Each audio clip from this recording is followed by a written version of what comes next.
This grandma had a serious problem. Her name was Kay, and when everything started, she was about 50 years old, living on a farm in Missouri. On the surface, her life looked normal, but behind the scenes, she was drowning in debt. Kay bred dogs on her farm, but the dog breeding business wasn't bringing in enough money to keep the farm afloat.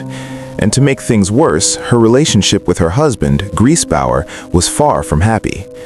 Then, in 2004, something happened that gave Kay an idea.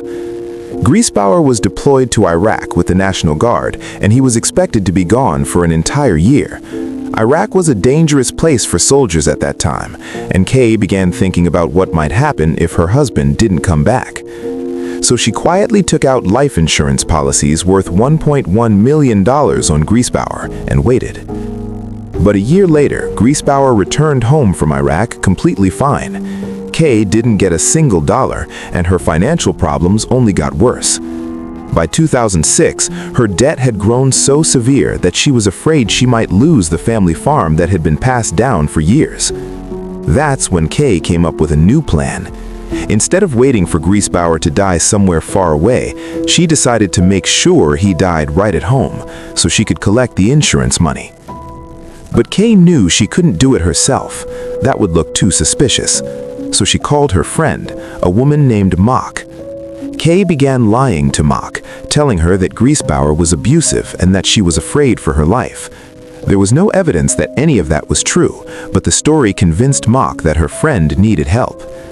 Kay eventually asked Mock if she could help arrange Greasebower's death. Mock agreed to help and started asking around.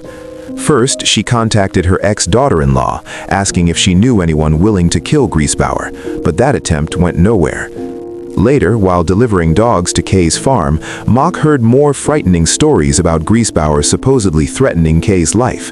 Feeling desperate to protect her friend, Mock even asked her own son if he knew a hitman or if he would be willing to do it himself.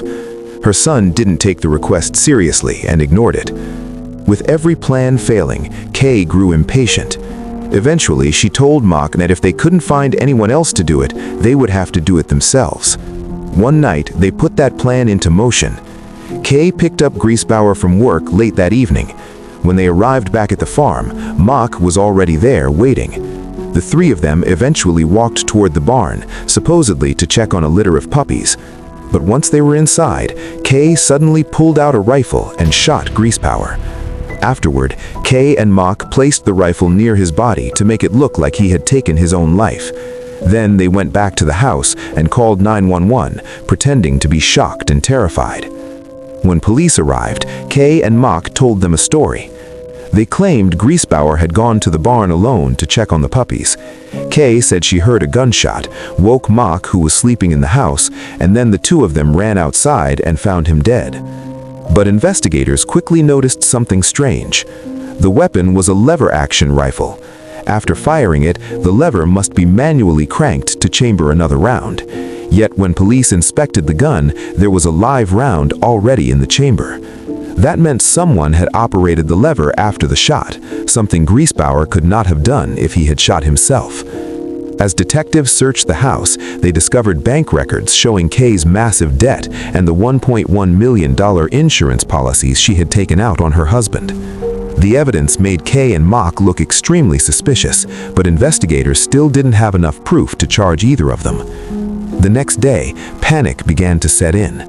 Mock was especially terrified that the police were closing in. Kay suggested a strange plan. She handed Mock a bag of pills, including hydrocodone and Vicodin, and told her to take them all so she would become extremely sick.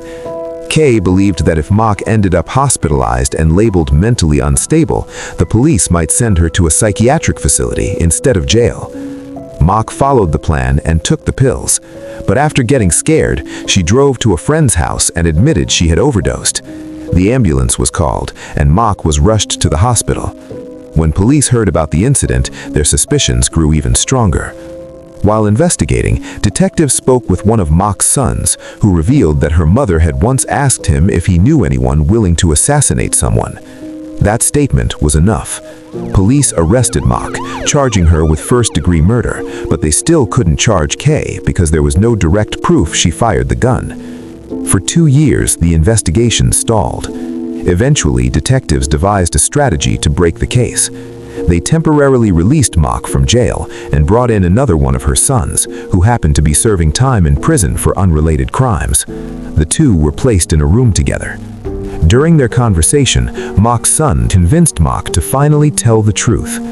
Mock confessed to everything and revealed that Kay was the one who pulled the trigger and shot Greasebower. With that confession, police finally arrested Kay.